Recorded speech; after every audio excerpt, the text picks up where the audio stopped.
Hello guys, तो यार आज हम देखने वाले हैं बाबा बागेश्वर धाम की कुछ ठग लाइफ मोमेंट्स। तो मतलब इनकी हाल ही में काफ़ी पॉपुलैरिटी हुई है।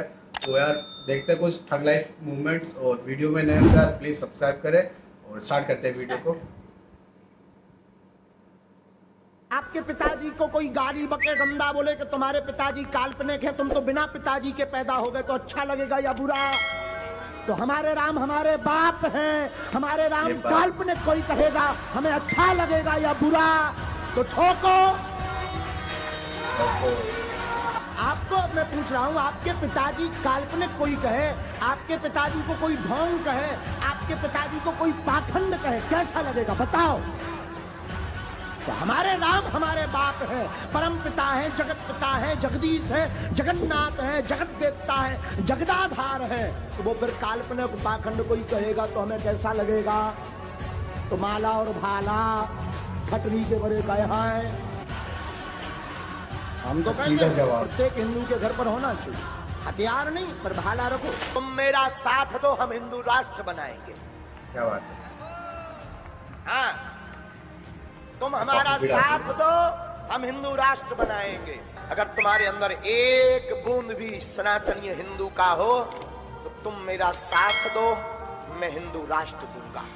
एक चीज कहना चाहूंगा वीडियो की शुरुआत में दोस्तों, अगर आपको पालघर जैसी लिंचिंग साधुओं की नहीं देखनी है तो धीरेन्द्र शास्त्री का साथ देना शुरू कर दो।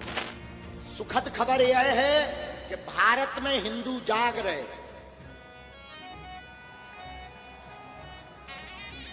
लेकिन रुको, दुखद भी तो सुन लो। दुखद खबर यह है कि पत्थर खाकर जाग रहे। क्या बात है? हिंदू जाग तो रहे पर पत्थर खाकर जाग रहे। आपके अपने गांव में, क्षेत्र में ऐसा ना हो पाए, इसलिए आज ही प्रण कथा पंडाल से करके जाओ कि हम सब हिंदू एक हैं। सब हिंदू एक हो जाओ और पत्थर मारने वालों के घर पर बुलडोजर चलवाओ। हाँ, आँख बंद, नाक बंद, खोटा खोटा बात बंद, बनना है तो बाप बंद, छोटा थोड़ा श्राप बंद। हम कहते हैं भारत को अगर विश्व गुरु बनाना है, देश को सुरक्षित रखना है, देश में अगर आनंद चाहिए तो राम जैसा बेटा चाहिए, और राम जैसा बेटा बनाना है तो अकबर महान है ये कहला करके, परवाह करके बेटा महान नहीं बनेगा, ना राम बनेगा। रामायण और गीता से ही राम के भाव उत्पन्न हुए। कट्टरता के नहीं, हम प्रेम के आदी है, पर गर्व से कहते हैं हम हिंदुत्ववादी हैं। हिंदुओं से भी यही प्रार्थना करूंगा, भाला तुम्हें किसी मारने के लिए, लेने के लिए नहीं हम कह रहे हैं, अपने पास तमंचा जरूर रखो, अपने पास भाला जरूर रखो। मारना नहीं, हाँ जरूरत लगे तो प्लीज, तुम्हें बाप की सौगंध है।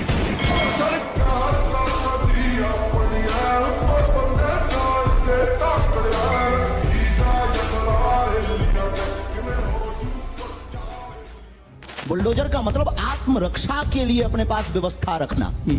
अगर आपको दिक्कत है कि आपको डर है तो आप क्रेन रख लो। वो भड़काऊ कैटेगरी में नहीं लगा आपको? बिल्कुल नहीं। हिंसा अगर अपनी रक्षा के लिए अगर बुलडोजर रखना अगर जो है भड़काऊ है तो आपको लग रहा है कि ये होते रहना चाहिए। ये समाज अब ऐसा हो गया है कि यहाँ पर जरूरत तो आन पड़ी है कि भाई हमें बुलडोजर रखना पड़ेगा, हमें अपनी आत्मरक्षा खुद करनी पड़ेगी। इस तरह का समाज आप मान रहे? आदिकाल हमारे भारत वर्ष में तो ये कहा जाता है शांति प्रिय देश। फिर माननीय प्रधानमंत्री जी आत्मनिर्भर की बात क्यों कर रहे हैं? नहीं तो वो आत्मनिर्भरता अलग है ना। अगर वो कह रहे हैं आत्मनिर्भर बनो तो हम भी रक्षा के लिए आत्मनिर्भर बन रहे हैं। तो फिर इंसान खुद पुलिस बन जाए, ये कहना चाह रहे हैं? इंसान पुलिस नहीं, कानून को हाथ में नहीं लेना। आत्मरक्षा के लिए कोई भी वस्तु रखना। ये गन क्यों दी जाती है? गन का लाइसेंस क्यों दिया जाता है? ये बंद करवा, पुलिस के पास तो खुद है। बेटा मेरे जैसे बहुत कम, जो भी सुने बोले ऑसम मौसम। और कुछ दिन बाद हम भी बुलडोजर खरीदने वाले हैं। अब पैसा नहीं है इतना, वरना हम भी बुलडोजर खरीदेंगे और जो राम के काज पे और सनातनीय महात्माओं पर, संतों पर और भारतीय सनातनीय हिंदुओं पर पत्थर चलाएगा, हम बुलडोजर उसके घर पर चलाएंगे। लगा दिया मुंह पे सभी के ताला, जीत गया बाबा बुलडोजर वाला। दोस्तों, मध्य प्रदेश राज्य के छतरपुर जिले में एक पवित्र तीर्थ स्थान है जिसे हम सब बागेश्वर धाम के नाम से जानते हैं। बागेश्वर धाम बालाजी भगवान को समर्पित है और इस मंदिर की ऐतिहासिक बात यह है कि ये मंदिर बहुत सालों पुराना है। मीडिया रिपोर्ट्स के द्वारा जो जानकारी है उसमें ऐसा बताया गया कि ये मंदिर लगभग सन 86 के आसपास बनाया गया था दोस्तों यहाँ की कीर्ति तब शुरू हुई जब 1989 में भगवान दास जी द्वारा बागेश्वर धाम में एक विशाल महायज्ञ का आयोजन किया गया। इस यज्ञ के समापन के पश्चात कई वर्षों तक बागेश्वर धाम लोगों में चर्चित रहा। लेकिन दोस्तों सन 2012 में बागेश्वर धाम पीठाधीश्वर पंडित धीरेन्द्र कृष्ण शास्त्री जी द्वारा यहाँ पर लोगों की समस्याओं का निवारण करना प्रारंभ हुआ, जिसके पश्चात धीरे धीरे भक्त बागेश्वर धाम से जुड़ने लगे और बागेश्वर धाम चर्चित हो गया। तो आइए देखते हैं पंडित धीरेन्द्र कृष्ण शास्त्री जी की थग लाइफ।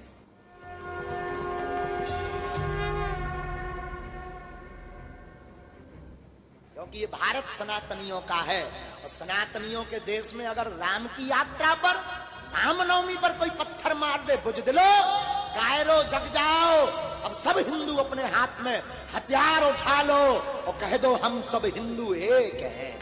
महाराष्ट्र में वो 2 संतों को मारा गया, किसी ने आज तक बात नहीं की। क्या दुर्दशा की थी संतों की, पत्थर से पीट पीट करके मार दिया था। हम तो प्रत्येक सरकारों से निवेदन करेंगे, तुम्हारे अंदर अगर भारत का खून है और तुम्हारे अंदर अगर भारत की मिट्टी के लिए कुछ करने का जुनून है, तो हमारी प्रत्येक सरकार से प्रार्थना है सनातन के ऊपर उंगली उठाने वालों के घरों पर बुलडोजर चलवाई जाए। अब अपने धर्म में इतने देवता कम है क्या? कम है। औरों को तो एक ही किताब है, वो ये चाहे उल्टा के पढ़ ले चाहे पलटा के पढ़ ले। अपने रामायण भी लो, हनुमान चालीसा भी लो, भागवत भी लो, पुराण भी लो। 18 पुराण, 18 उप पुराण, 4 वेद, 6 शास्त्र, 108 उपनिषद, मनु स्मृति, बची खुची हम बना देवी। क्यों प्रॉब्लम में आ रहे हो? और धर्मों के लोगों के लिए एक ही देवता है, वो भी अगर वही हो जाए फू, तो क्या करोगे? तेरा बाप आया। श्रीमान ये बात बोले तो बुरी नहीं है, हमें जितना दूसरे धर्म वालों से दिक्कत नहीं है उतना अपने धर्म के गलत आचरण से दिक्कत है। श्रीमान बहुत दिक्कत है, हमें बहुत दिक्कत है। इन्होंने तिलक छोड़ दिया। अरे तुम भाग्यशाली हो कि तुम्हें हमारे ऋषियों ने तिलक दिया, रामायण दी, गीता दी, सिखा दी, माला दी। उन्हें टोपी पहनने में दिक्कत नहीं, तो कल मुहा तुझे तिलक लगाने में क्यों दिक्कत है? क्रिसमस डे कौन सा डे है? हम देख रहे थे जिस दिन महोबा आए थे वहां दुकानों पर सामान लगा हुआ था। हमें नफरत नहीं है, बुरा नहीं है, पर स्वाधर्मे निधनम श्रेया पर धर्मो भयावहा। अपने धर्म में मरना, भिखारी बनना अच्छा है, दूसरे धर्म में जाकर के राजा बनने से। एक जने बोले तुम्हारे भगवान भूखे हैं का जौन दूध चढ़ाऊ। हमने कहा तुम्हारे भगवान ठंडी लगा जौन चादरा उड़ाऊ। को लगो फिल्मकारों की छटरी बरे नक कटा की। बोले शंकर जी पर दूध क्यों चढ़ाते, बर्बाद जाएगा। ससुर की नक कटा मोरे लवा में छटरी न तोरी बार दे। कहते शंकर जी पर दूध चढ़ाने से बर्बाद जाता है। अरे हम कहते एक नहीं 25 लीटर चढ़ाओ और चढ़ा करके गरीबों में बांटो, गरीबों को भी पिलाओ। वृक्ष में खूब जल्दी आ जाए, खूब खाद दिया जाए, पर वृक्ष की छाया ना हो तो वृक्ष किसी काम का नहीं। वृक्ष में फल ना लगे तो वृक्ष किसी काम का नहीं। उसी प्रकार तुम कितनी संपत्ति कमा लो, नाम कमा लो, धाम कमा लो, पर धर्म नहीं तो तुम्हारी संपत्ति किसी काम की नहीं। तो एक बार रावण हनुमान जी के सामने ताल ठोक के गया, बोले चलो एक एक मुक्का की हो जाए। रावण बोले एक मुक्का हम तुम्हें मारेंगे, एक मुक्का तुम हमें मारना। रावण ने 20 मुट्ठी का मुक्का बना करके पीछे तक गया। हनुमान जी दोनों पैर फैलाकर जय श्री राम कह के सीना तान कर खड़े हो गए। रावण दूर से भागता भागता आया, मुष्टिक का प्रहार हनुमान जी की छाती पर किया। हनुमान जी थोड़ी ऐसे फड़फड़ाए, ठीक होकर फिर खड़े हो। हनुमान जी ने 360 डिग्री को एक मुक्का घुमाओ।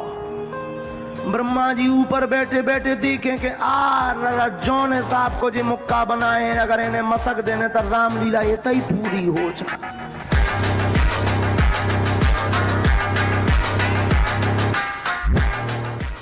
कभी मौका मिले बुझदिलो, कभी मौका मिले तुम एक काम करना, कभी बागेश्वर धाम जाना और वहां धीरेन्द्र कृष्ण से नहीं मिलना, वहां तुम धीरेन्द्र कृष्ण नामक व्यक्ति से नहीं मिलना, सीधा मंदिर चढ़ जाना, हाथ में नारियल लेना और उस लाल लाल बजरंगबली को देखना और कह देना बस खत्म, आज से तू हमारा और हम।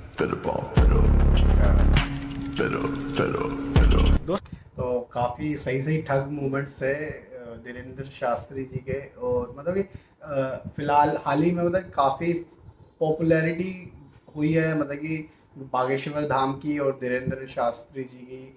और मतलब काफ़ी लोग हैं ना इनके जो ये बोलते हैं जो बताते हैं मतलब इनको सुनने के लिए काफ़ी लोग आते हैं दूर दूर से। और देखा नहीं था कितनी ज्यादा पॉपुलैरिटी हाँ मतलब इनकी फिलहाल हाल ही में काफ़ी ज़्यादा एकदम से मतलब कि होता है ना कि इनका फैन फॉलोइंग बढ़ चुकी है मैं ये कहूँगा।